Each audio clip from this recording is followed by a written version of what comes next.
Because spirituality is not found in a yoga mat, it's not found in a Tai Chi class. It's not found in meditation, it's found in the space between your thoughts, the space between stimulus and response. Because especially under pressure, when you choose something different than you did before, that's growth. And this is what Tai Chi is.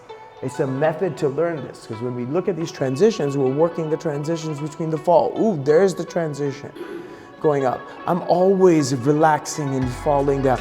I'm expanding out and I'm connecting up and I'm training these things. So if I train these things, it's going to create that as a normal operating system, a higher operating system, a conscious operating system, instead of an acquired operating system based in limited thoughts and patterns of the past. So when we say Tai Chi, the creative act of living a life in flow, how do we live Tai Chi? And how do I show up in the rest of my life? So for us, it's about living Tai Chi. We have to always remember that whether you're doing Tai Chi, you're doing each one, you're doing any system, you are the power. You're always the power, okay? You can be using a ruler, you could be making shapes, but all of these things are just steps for you to truly understand what you are capable of and what's in the way. Because if we stop and we take a look at it, right? Look at Michelangelo's David is such a great thing to take a look at. Oftentimes when we look to change and we look to transform, we're looking outside of ourselves. We're looking to become someone new. You're looking to acquire knowledge from different places, and it's a game of acquisition. But rather what I want you to start thinking about is how can we start peeling away and letting go of the things that are in the way? How can we start chipping away and hacking away at the unessentials so you can get to your true core of who you are, which is perfect already. It's already there, it's already inside. David was already inside the rock. So when we say Tai Chi, the creative act of living a life in flow, how do we live Tai Chi? We can do a class. You can come to a Tai Chi class, you can go to a yoga class, do a meditation class, do a Qigong class, you can do many things. But at the end of the day, how does that transfer over to my life? And how efficient am I in the rest of my life and the transitions in the rest of my life and the pressures that I deal with the rest of my life? And how do I show up in the rest of my life with elegance and presence? Pressurized grace. Can I have grace under pressure? Can I maintain my peace? Can I maintain my center when the world is trying to knock me off? That's the true power.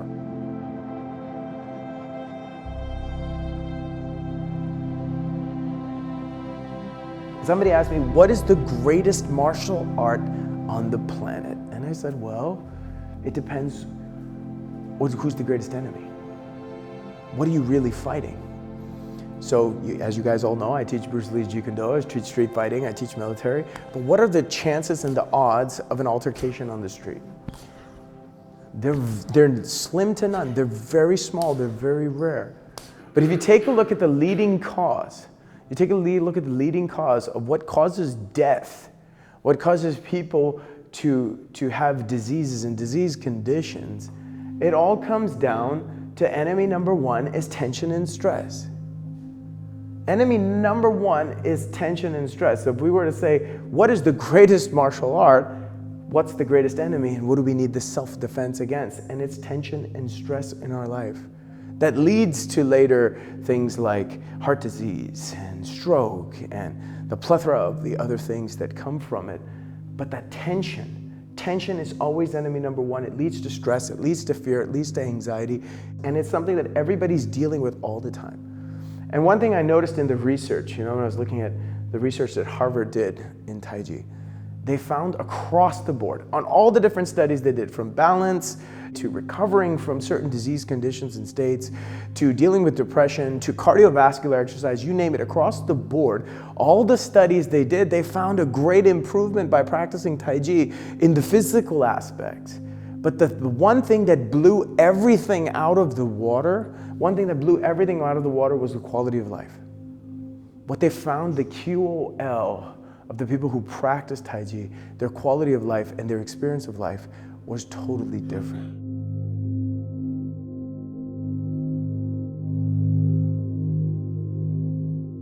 What is it? Why are we doing this? And those of you who are going to be future teachers, what is the thing? What is plaguing everybody? Most people we come across are living in overwhelm and exhaustion and distraction. They never have time. They never have enough energy to be present at home and perform at work. That's the bane of everybody's existence. So until they can solve the time and the energy crisis, they can never get to the meaning crisis. It's such an important thing to understand what it is we are doing, what is the intention that is driving it.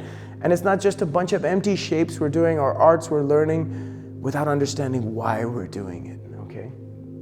So the next thing is, if we understand that tension is enemy number one, what are our three major strategies from day one? Okay, first one was relax down, second was expand out, and the third was connect up. So if we review, why relax down? Which direction does tension go? Tension rises, heart rate rises, respiration speeds up, thought speeds up, everything rises. Relaxation aligns with gravity and flows down. So we always want to be relaxing down, using gravity to get to our feeling awareness and coming down, getting out of our heads, into our bodies, and into the ground. Out of your heads, into your bodies, and into the ground. Now, once you do that and you drop down into the ground, boom, boom, it's like you're dropping a pebble in the ocean. And when you drop a pebble in the ocean or you drop a pebble in the pond, boom, it creates a ripple effect. That ripple effect allows you to expand your awareness out 360 degrees so you can experience what is happening around you at all times. Not only from a perspective of helping you be aware of what's happening, but from a perspective of you experiencing life from 360 degrees instead of locked by your senses of your eyes, senses of your ears, smell, taste, and touch. We can get trapped in those senses.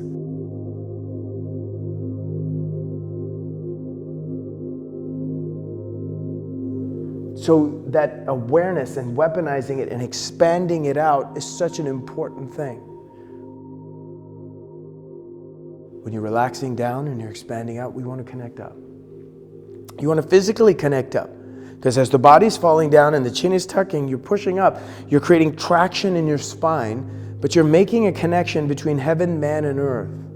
And that connection up is so important because this is what we lose sight of. We lose sight of being connected to something greater, higher than ourselves, the divine, the Tao, God, your higher self, your most sacred name, the things that you believe in, that empower you. Do not lose that connection up. Never forget you're always falling down, and keep your awareness expanding out.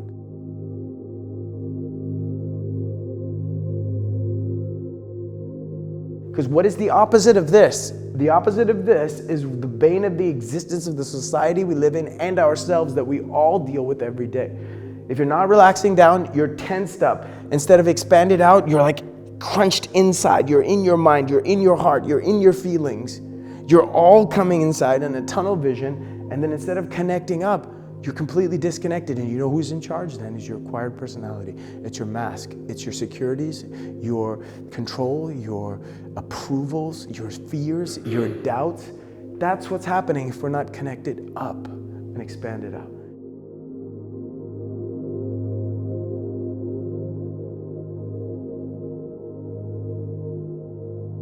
Next, the master your center. If we can master our center, the center of the body, the breath, and the mind, and bring it into alignment. The center of the body, that's aligning the bones, stacking the bones, stacking your structure with the alignment of gravity so that the muscles can relax and you can release tension. When the muscles relax and you can release tension, the energy will naturally flow. You do not have to do something. It's already there, but we're in the way because we're misaligned. We're living life like this, or we're living life like this. Or when you feel shitty, what do? You walk around. You walk around like this. Do you see what I'm saying? You have to stack up. You have to make the proper physical alignment. The body's got to feel strong and vibrant and filled with vigor. That's the body. The center of the breath is the elegant transition between the inhale and the exhale, and the exhale and the inhale. The pause in between, and then making it a transition. And finally, the mind. Be here now. Because all there is now. Yesterday's history, tomorrow's a mystery, today is the gift. That's why it's called the present. You gotta be here now.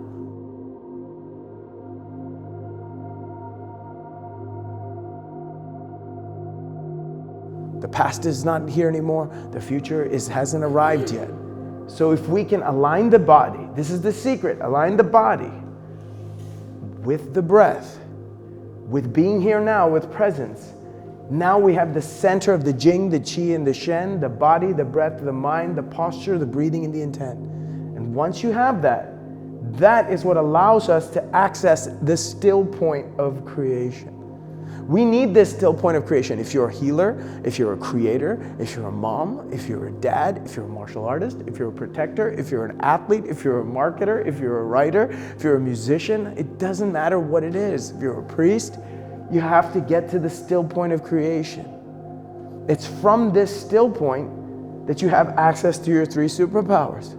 But this still point of creation, how do we train this? So simply, stillness in stillness when we're holding our postures. Stillness in motion when we're moving. Stillness in chaos. This is in your interactions. And you come from that same place. When we have that, we have the access to the 3 superpowers, which is the ability to connect to yourself, connect to others, and connect up to the divine.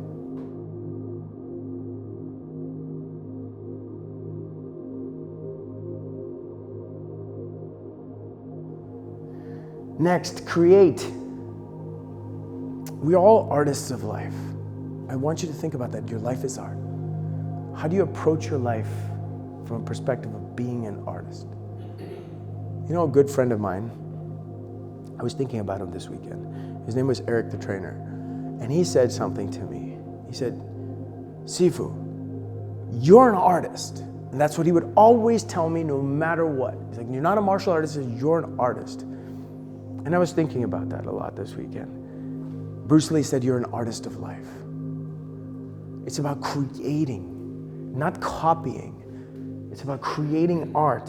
Who are you?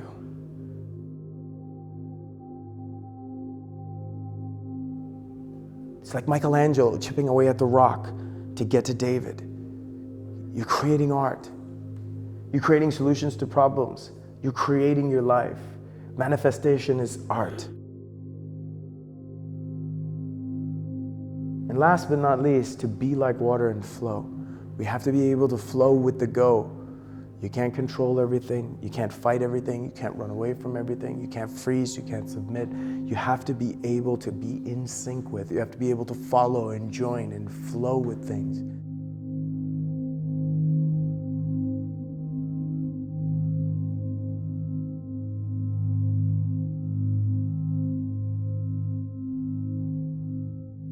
Somebody asked me, what is my martial art? What is my favorite technique? It's like, there is no such thing. We know what it is. My confidence and unshakable trust comes from knowing who I am, what my process is, and most importantly, my ability to adapt. I know that when things change around me, I will change with them because I can't control what's going to the start point is or what the end point is. Next, number 4 over here. The secret of Tai Chi. Achieving harmony through balance, through mastering the elegant transitions. Okay, so if you look at the yin-yang, okay, you see the yin-yang symbol is here. You have the yin, and inside the yin you have the yang, and the yang you have the yin. That's obvious. But you see the blue that I put, the S inside is that tick, tick, tick, tick moving transition, finding the balance between the opposites. It's a system of opposites and us constantly making little adjustments over time. That's what the key thing is going to be.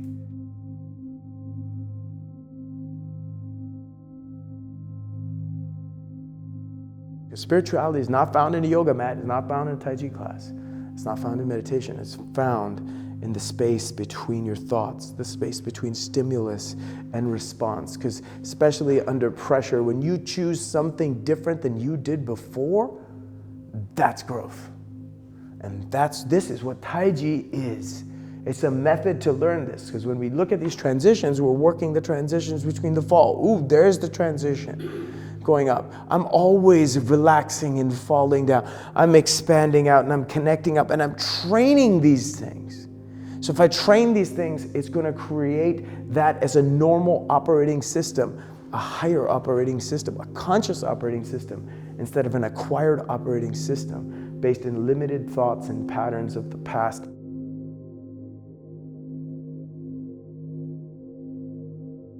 Next, if we can take our practice, our strategy and way of life, which is achieving harmony through balance, which is relaxing down, expanding out, connecting up, which is mastering the center of the body, the breath, and the mind, so I can access the still point of creation, so I can connect, create, and adapt. If this is my practice, and that this is my strategy to deal with obstacles, and if this is my way of life, then this is what I am going to get, because what you think about comes about. Where you're coming from is where you're going. Okay, and finally, last but not least, who is doing the exercise is greater than how you're doing it, and that's greater than what you're doing. Well, most people focus on what is the shape, and that's all they want to learn. Then when they get a little bit better, they'll be like, oh, how am I making the shape? Is it external? Is it internal? Most important is who. So always lead with who is doing the how and what is the shape. So just wanted to give you guys a review of what we've been working on in the last year on one page, on one idea of how you can get to master yourself so you can do the great things that you're destined to do.